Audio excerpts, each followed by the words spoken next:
Cako dan Reiji di sini terkejut dengan perkataan dari Gen, yang dimana Gen ini tadi sebelum ini langsung meneriakkan mereka berdua buat tidak berperilaku sombong kalau mereka bisa keluar dari kota ini. Emang selayaknya dahulu kalau Gen ini selalu nih menakuti Reiji dan Cako dan mengatakan Cako gendut. Jadi Reiji di sini langsung berdiri di depan Cako untuk melindungi Cako. Reiji pun langsung menyuruh Cako buat pergi ke rumahnya. Tapi di sini Cako menunjukkan bahwa dia benar-benar sudah berubah.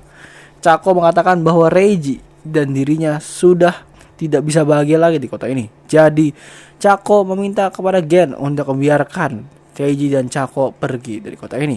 Cako pun sekarang pergi. Tapi Reiji kini malah berkata ke Gen seperti apa wajah ayahnya Reiji. Jadi Gen menyuruh Reiji buat datang ke rumahnya besok jam 7. Jadi kini tibalah kita di keesokan harinya jam 7, di mana Gen mengantarkan Reiji ke suatu tempat yang tidak mereka ketahui. Mereka bersembunyi di belakang mobil dan melihat ke arah sebuah rumah. Di mana dari rumah itu keluarlah ibu Reiji dan ayah dari Gen. Reiji ngiranya ibunya ini lagi kerja shift malam, tapi ternyata ibu Reiji kerjanya jadi simpanannya ayah Gen. Reiji pun bingung kenapa ibunya bisa ada di tempatnya ayahnya Gen. Gen cuma bisa jawab ibu Reiji itu adalah teman dari ayahnya Gen, dimana shift malam yang dimaksud adalah menjadi lonet dari ayahnya Gen. Mereka ini gak pacaran, tapi ya ayahnya Gen cuma minta datang aja ibunya Reiji buat ngelakuin dan itu ternyata sudah berlangsung selama setahun. Dan Gen langsung menyalahkan Reiji karena hal ini, dimana pada saat mereka SMP, pada saat ayah Reiji benar-benar marah semarah-marahnya, ibu Reiji yang mencari perlindungan mengadu kepada ayah Gen.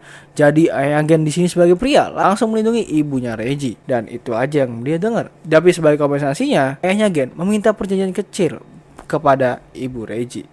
Jadi ya perjanjian kecil yang dimaksud itu adalah itu tadi. Jadi sekarang Reiji bisa menyadari bahwa ibunya berubah menjadi lonet itu karena kesalahan dirinya sendiri. Dimana Gen pun menjelaskan kepada Reiji, sebenarnya Gen juga terjebak di kota ini. Dia ini nggak bisa keluar. Dia harus mengikuti semua kemauan dari ayahnya. Jadi Gen di sini pun memberikan tawaran kepada Reiji. Ketika ayahnya Gen ini pensiun, maka Gen akan membantu Reiji mengurus semua masalah Reiji, bahkan mencarikan istri buat Reiji. Di mana Reiji ini masih dianggap oleh Gen sebagai teman terbaiknya. Jadi tetaplah tolong Reiji di sisi Gen selamanya hingga seumur hidup Reiji di kota ini. Pulanglah Gen dan Gen langsung ngambil dan stres. Pulanglah Reiji ke rumahnya, di mana pada saat dia buka pintu rumahnya terlihat bahwa ibunya sudah di rumah. Dan pas Reiji masuk kamar, ibunya keluar dari kamar mandi. Dan ketika Reiji melihat kepada ibunya, ya mohon maaf, dia langsung teringat benak ibu Reiji bersama ayahnya Gen. Jadi di sini Reiji pun langsung pergi dan merenung dan meyakinkan dirinya bahwa dia harus keluar dari kota ini. Keesokan harinya di sekolah, Shiba Sensei mengajar kelas Reiji seperti biasanya dan meminta Reiji untuk berbicara dengan Shiba Sensei di rumahnya. Jadi akhirnya setelah pulang sekolah, mereka pun bertemu di rumah Shiba Sensei dan langsung ya saya sepasang kasih aja. Di sini tanpa pikir panjang, Reiji langsung berkata ke Shiba Sensei meminta maaf bahwa dirinya tidak bisa pergi ke universitas, tapi tetap minta tolong buat minjem uang dari Shiba Sensei. Di mana Reiji berencana buat pergi bersama dengan keluarganya dan meninggalkan semua kenangan buruk dari kota ini. Shiba Sensei hanya bisa tersenyum melihat tekad dari Reiji. Dan di mana di sini Shiba Sensei juga sudah mengira bahwa Reiji kayaknya sudah dewasa nih. Tapi Shiba Sensei sekarang malah mengatakan untuk meninggalkan saja ibu Reiji, karena ibu Reiji ini bukan saja ibu. Tapi gimana Reiji nggak bisa. Jadi Reiji pun minta maaf kepada Shiba Sensei dan meminta untuk mengakhiri hubungan mereka sekarang. Tapi tanpa disangka Shiba Sensei malah mengajak Reiji buat pergi bersama-sama menjauh dari kota ini ke suatu tempat yang tidak bisa seorang pun menemui mereka. Bentar. Sebelum kita lanjut, seru gak sih kalau nonton cerita asik kayak gini gak ada steknya? Jadi bagi kalian ya yang belum punya stek, langsung aja beli lewat video ini. Steknya nih pasti udah gue cobain, pasti enak banget. Lihat nih, packingannya aman banget kan. Dan lihat tuh, steknya enak banget kan. Dari luar aja udah kelihatan enak banget. Ditambah nih, kalau kalian beli lewat video ini, harganya pasti murah banget, worth it banget dah. Sekarang nonton cerita seru dari nonton dulu yuk. Kayaknya nggak seru deh kalau nggak ada stek. Udah lah, Yuk lanjut lagi. Di posisi sekarang di mana Shiba Sensei yang langsung nih bergerak sejadi-jadinya mengajak Reiji untuk pergi ke keluar kota bersama-sama. Sepertinya obsesi Shiba Sensei sudah pada puncaknya. Shiba Sensei langsung mencium Reiji, tapi Reiji masih memiliki kewarasan. Jadi Reiji langsung mendorong Shiba Sensei.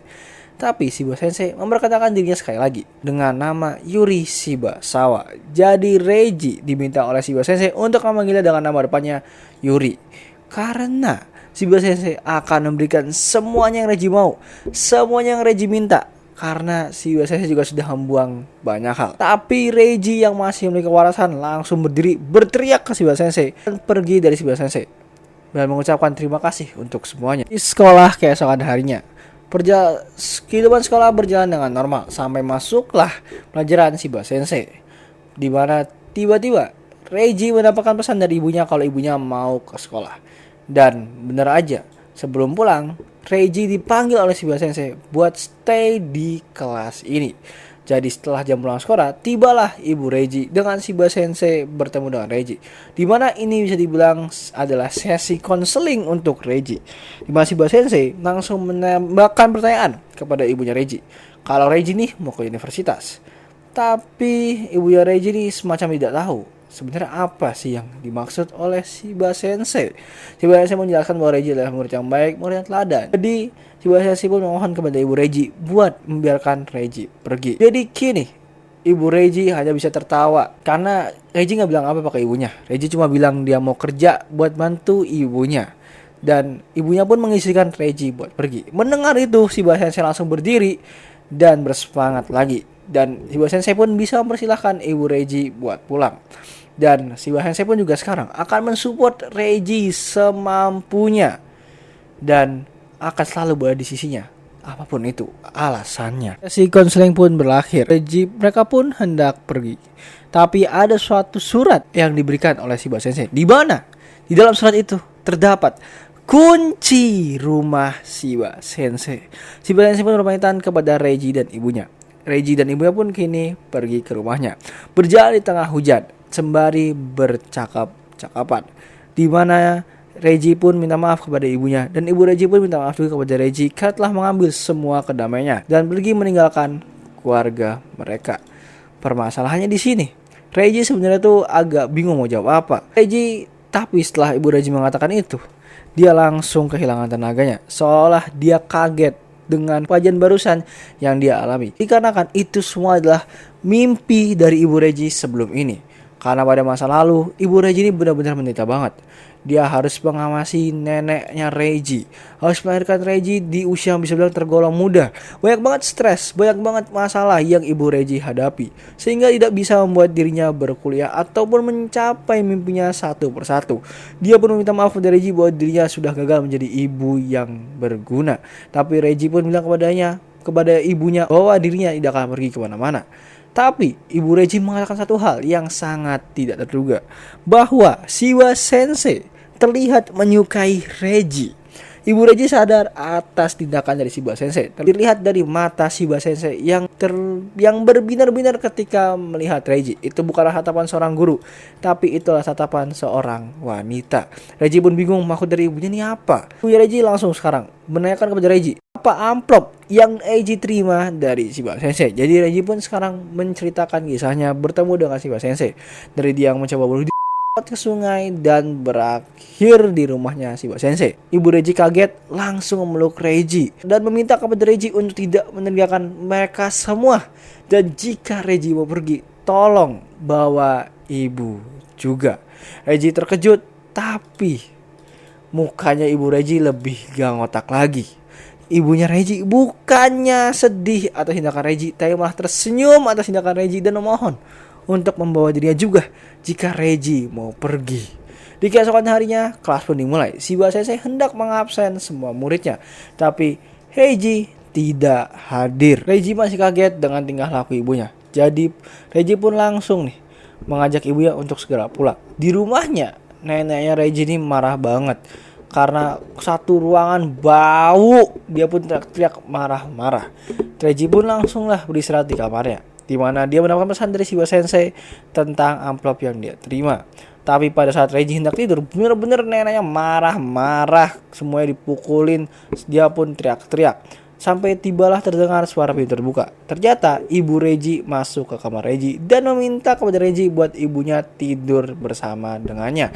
Dimana ibu Reggie ketika mau tidur dengan neneknya Reggie, dia nggak bisa tidur karena marah, karena bau dari yang disebabkan oleh neneknya Reggie. Jadi bener-bener nih. Jadi gak pakai lama, ibu Reggie langsung memegang tangan Reggie dan memintanya untuk tidur bersama.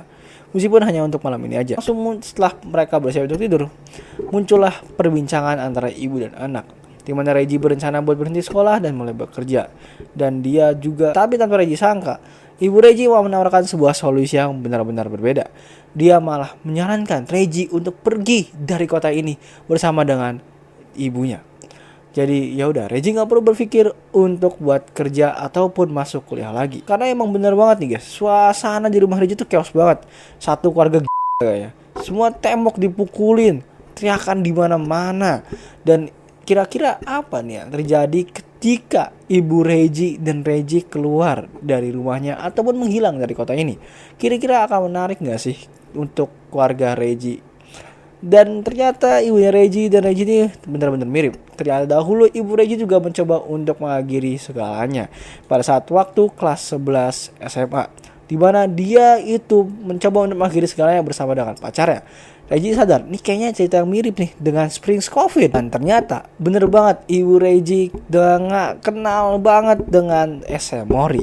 Ibu Reggie mengatakan SM Mori adalah orang yang gak berguna. Ternyata SM Mori adalah cowok yang ibu Reggie dulu pacari. Mereka berdua juga sama-sama gak memiliki masa depan. Jadi mereka berdua setuju nih buat melakukan adegan, apa sih namanya? Buat melakukan adegan Lovers Abyss. Tapi ibu Reggie ketakutan dan membatalkan segalanya. Berakhir pasangannya meninggal sendiri. Tapi kayaknya ibu Reggie bersyukur nih kenapa dia bisa gak mati. Karena hingga saat ini, karena ibu Reggie bisa memiliki Reggie, mereka berdua bisa mati bersama-sama. Ibu dan anak bisa mati bersama-sama. Dan mereka berdua bisa pergi dari kota ini bersama-sama. Ya mulai yuk.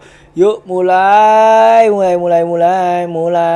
Belok makanya mulai belok. Jadi jangan lupa guys ya buat follow, like, comment, subscribe buat menantikan kelanjutan dari manga Shonen Abyss. Dan kalian juga bisa support aku lewat Saweria buat request next yang bahas Mang apa sih, barangkali kalian gak kuat. Karena jujur gue juga udah mulai gak kuat sini. Mang apa cowok, ibu mana yang ngajak anak kayak gini.